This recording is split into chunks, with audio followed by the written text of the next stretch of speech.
अब यूपी का चर्चित वो केस दिखाने जा रहे हैं, न्यूज काउंटर पर खबर को बदलने जा रहे हैं। इंदौर के बाद अब उत्तर प्रदेश लेकर चलता हूं और कोडीन कफ सिरफ के अवैध कारोबार और तस्करी के खिलाफ उत्तर प्रदेश से लेकर बिहार तक एक्शन जारी है। शहर शहर छापा मारा जा रहा है और कोडीन माफियाओं पर शिकंजा कसने की कोशिश की जा रही है।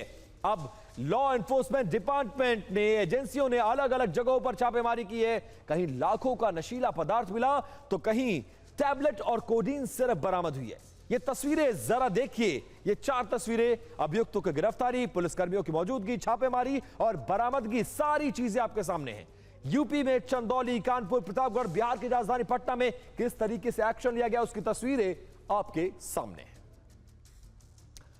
अब सबसे पहले यूपी के प्रतापगढ़ की तस्वीर देखिए, ये तस्वीर जरा दिखाइए और कोडीन सरगना के खिलाफ यहां पर एक्शन लिया गया है। पुलिस सर्विलांस और स्पेशल टीम के एक्शन में आयुष सिंह की गिरफ्तारी हुई है। बताया जा रहा है कि इस अभियुक्त से जुड़ा गिरोह कोडीन वाले कफ सिरफ का अवैध भंडारण कर रहा था। यह तब है जब एसटीएफ जांच कर रही है, यूपी सीएम इसकी मॉनिटरिंग कर रहे हैं।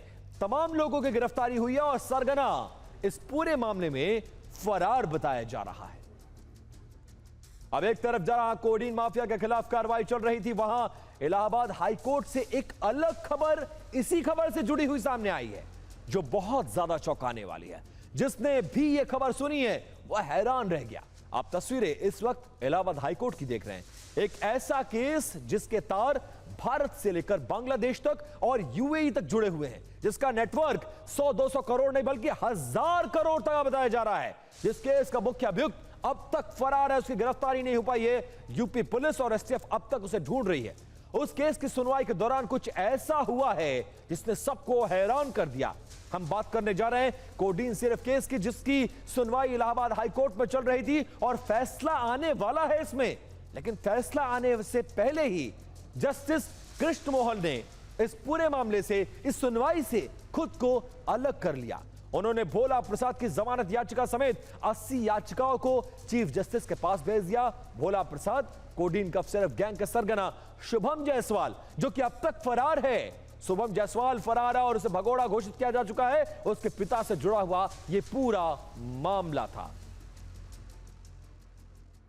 अब देखिए जस्टिस कृष्ण पहल ने क्या कुछ कहा है, क्यों उन्हें केस छोड़ना पड़ा और जमानत समेत तमाम याचिकाएं क्यों उन्होंने चीफ जस्टिस तक रेफर कर दिया।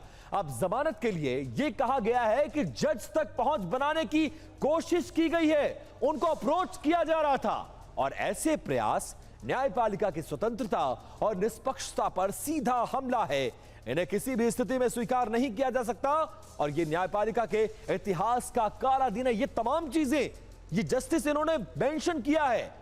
जस्टिस कृष्ण बहल इलाहाबाद हाईकोर्ट के जज हैं और वो इस पूरे मामले की सुनवाई कर रहे थे। लेकिन जब गैर कानूनी तरीके से उनको अप्रोच करने की कोशिश की तो आहत होकर उन्होंने इस पूरे मामले की सुनवाई से खुद को अलग कर लिया। अब देखिए जस्टिस कृष्ण पहल को ऐसा बयान क्यों देना पड़ा, उन्होंने क्यों खुद को केस से अलग किया, उसकी डिटेल में आपको एक एक जो पॉइंट्स हैं उसको एक्सप्लेन करते हैं। आखिरकार इलाहाबाद हाईकोर्ट में क्या कुछ हुआ। जमानत पर सुनवाई से पहले जज ने खुद को अलग कर लिया। अभियुक्त की ओर से जज के संपर्क करने की कोशिश, अप्रोच करने की कोशिश हुई है। हाईकोर्ट ने कहा कि न्याय होते हुए सिर्फ न्याय होना नहीं चाहिए बल्कि न्याय होते हुए दिखना भी चाहिए। हाईकोर्ट ने कहा कि यह इतिहास के लिए काला दिन है। नजरअंदाज किया तो फिर लोगों का भरोसा न्यायपालिका पर कमजोर होगा और फैसला किसी के पक्ष में आता है तो निष्पक्षता पर फिर संदेह होगा। और यह जानना आपके लिए जरूरी है कि कोडीन कफ सिरफ है क्या और इससे जुड़ी हुई कुछ अहम जानकारियां भी आपके सामने मैं लेकर आ रहा हूं। सबसे पहले जानिए कि कोडीन सिरफ केस क्या है, क्योंकि यह मामला लगभग 6 महीने पुराना है और शायद आपके जहन से उतरता नजर आए, इसलिए इसका बैकग्राउंडर मेरे प्रोड्यूसर साजिद ने तैयार किया है। देखिए यह मामला क्या था। अवैध नशीली दवाओं की तस्करी का घोटाले का यह पूरा मामला था। कोडीन युक्त कफ सिरप जो कि प्रोहिबिटेड है, उसके अवैध खरीद और बिक्री का मामला है। सिंडिकेट के जरिए बिना अनुमति देश के कई राज्यों में और तो और बांग्लादेश और यूएई तक इसके सिंडिकेट के तार जुड़े होने की खबर है। 15 नवंबर 2025 को इस पूरे मामले में मुकदमा दर्ज हुआ था। केस में कुल 79 मामले दर्ज हैं और इसमें 225 आरोपियों को नामजद मेंशन किया गया है, जिसमें से 78 गिरफ्तार हो गए हैं, जबकि 134 फर्मों पर छापेमारी हुई है। मुख्य आरोपी शुभम जायसवाल अब तक इस पूरे मामले में फरार बताया जा रहा है।